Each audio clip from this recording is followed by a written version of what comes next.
Par ailleurs, l'édile de la commune de Kaffrine, votre région vient d'être encore endeuillée. En tout cas, quel sentiment vous anime actuellement?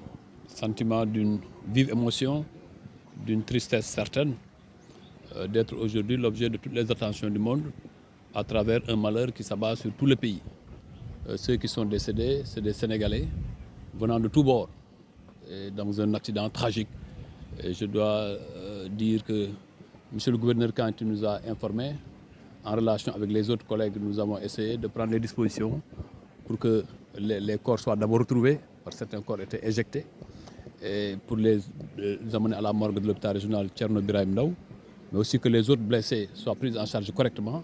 Et je dois dire que l'administration territoriale, sous l'autorité du gouverneur, a fait un excellent travail en relation avec les forces de défense et de sécurité, mais aussi avec l'ensemble du personnel de santé qui s'est mobilisé comme pas possible pour trouver un appui à ces blessés.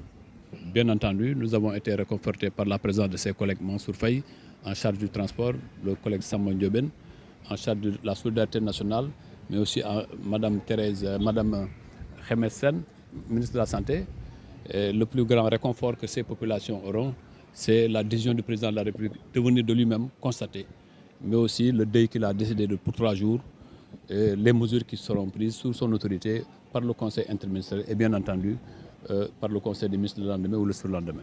Et Kaffrine aujourd'hui est dans la tristesse et dans la plus grande consternation au moment où une activité sportive devrait être organisée ici au stade municipal. Qu'est-ce que vous avez pris comme décision? Vous savez, il n'y a pas plus grand que la vie. Si c'est une seule vie qui a été perdue, il n'y a rien à dire. C'est simplement cette manifestation, il faut d'abord qu'il y ait vie. Malheureusement, il n'y a pas vie aujourd'hui dans ce pays. Donc forcément, ces manifestations passent au niveau secondaire. Et le plus important, ce ne sont pas les manifestations. C'est aujourd'hui pour faire face à ces victimes qui sont dans nos hôpitaux, pour les aider à retrouver leur famille en bonne santé.